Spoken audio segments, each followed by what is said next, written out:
Bonjour, lors de notre prochain cours, nous débuterons notre cycle de volley-ball. Cette vidéo vous présentera le règlement simplifié qui sera utilisé durant vos matchs et le vocabulaire qui sera utilisé pendant le cycle. Le volley-ball est un sport d'équipe. Il se joue sur un terrain rectangulaire divisé en deux par un filet. Chaque camp mesure 9 mètres sur 9, sur lequel se positionnent 6 joueurs dans chaque équipe. Le règlement du volley-ball est composé de nombreuses règles, mais en EPS, pour simplifier le jeu et l'arbitrage, nous n'en utiliserons que certaines et nous réduirons le nombre de joueurs par équipe et la dimension des terrains. Alors, quel est le but du jeu? Le but est d'envoyer le ballon par-dessus le filet et le faire tomber dans la moitié de terrain du camp adverse, en respectant les règles. Voyons ensemble quelles seront les règles que nous utiliserons durant le cycle. Découvrons tout d'abord les règles liées au service. Après tirage au sort, une des deux équipes effectue un service qui permet de démarrer la partie. Il s'agit d'une frappe propulsant la balle directement dans le camp adverse. C'est le joueur qui se situe à l'arrière droite du terrain qui sert. Pour effectuer le service, le serveur doit être au-delà de la ligne de fond en se plaçant dans la zone de service. Lors du service, le ballon doit être frappé avec une main ou n'importe quelle partie du bras après avoir été lancé en l'air ou lâché. Au service, le ballon peut toucher le haut du filet lors de son franchissement. Quand une équipe marque un point, elle obtient le droit de servir. Pour marquer un point, il faut réussir à faire tomber le ballon dans le terrain adverse. Une équipe marque également un point si ses adversaires commettent une faute ou envoie la balle en dehors du camp. Le ballon est dedans quand il touche le sol du terrain de jeu, y compris les lignes de délimitation. Le ballon est dehors quand il tombe à l'extérieur du terrain ou touche le plafond et les poteaux. Si une équipe perd le point, les joueurs restent à leur place et attendent que leur adversaire serve. On dit alors de cette équipe qu'elle reçoit le service. En compétition, un match est remporté par l'équipe qui remporte 3 sets. Un set est gagné par la première équipe qui gagne 25 points avec 2 points d'écart. Si les deux équipes sont à l'égalité 2 sets partout, un 5e set décisif est joué en 15 points, avec une avance d'au moins 2 points. En EPS, pour faciliter l'organisation, nous jouerons essentiellement nos matchs dans un temps limité. Alors, peut-on se placer n'importe où sur le terrain? Eh bien non. Les joueurs occupent une position bien précise, définie dès le début du match. Au moment du service, tous les joueurs doivent être placés dans leur camp et à leur place. Ils doivent rester à leur place ou se déplacer suivant la règle suivante. Si une équipe sert et gagne le point, c'est au même joueur de servir. Un même joueur peut donc servir plusieurs fois de suite si à chaque fois son équipe gagne l'échange. Par contre, si l'équipe qui reçoit gagne l'échange, elle marque un point et obtient le droit de servir. Ces joueurs effectuent alors une rotation en se déplaçant d'une position à l'autre dans le sens des aiguilles d'une montre. Pour savoir si je dois me déplacer ou non, je dois donc me rappeler de cette règle.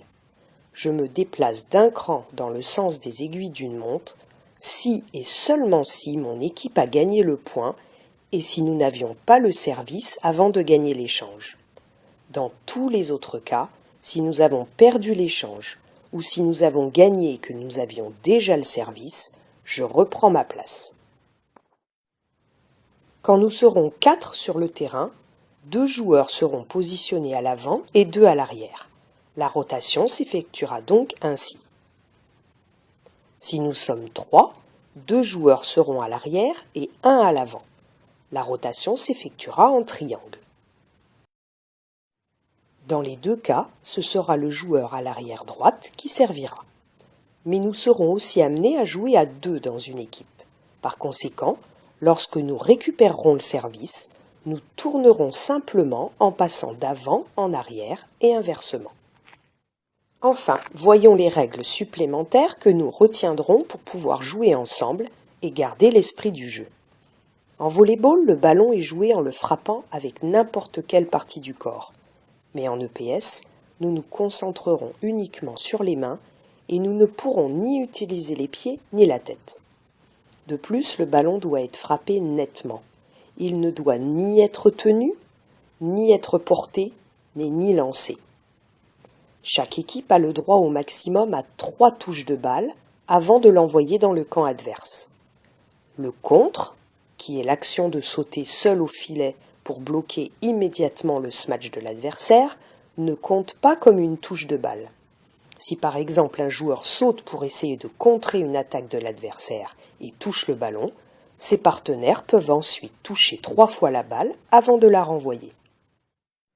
Un joueur ne peut pas toucher 2 fois de suite le ballon, sauf en cas de contre. Il est interdit de toucher le filet.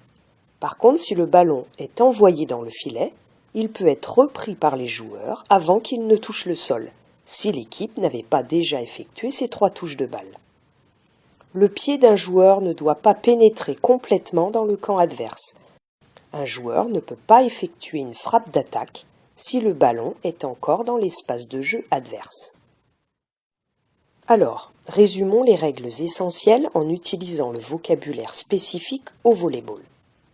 Le service est le geste technique permettant la mise en jeu du ballon. Il s'effectue derrière la ligne de fond, dans la zone de service, par le joueur se situant à l'arrière droite de son terrain. Le ballon est lancé ou lâché par le serveur et il est frappé avec la main. Le ballon peut toucher le haut du filet lors de son franchissement. Quand une équipe marque un point, elle obtient le droit de servir. On parle de réception lorsqu'une équipe a perdu le point et qu'elle reçoit le service.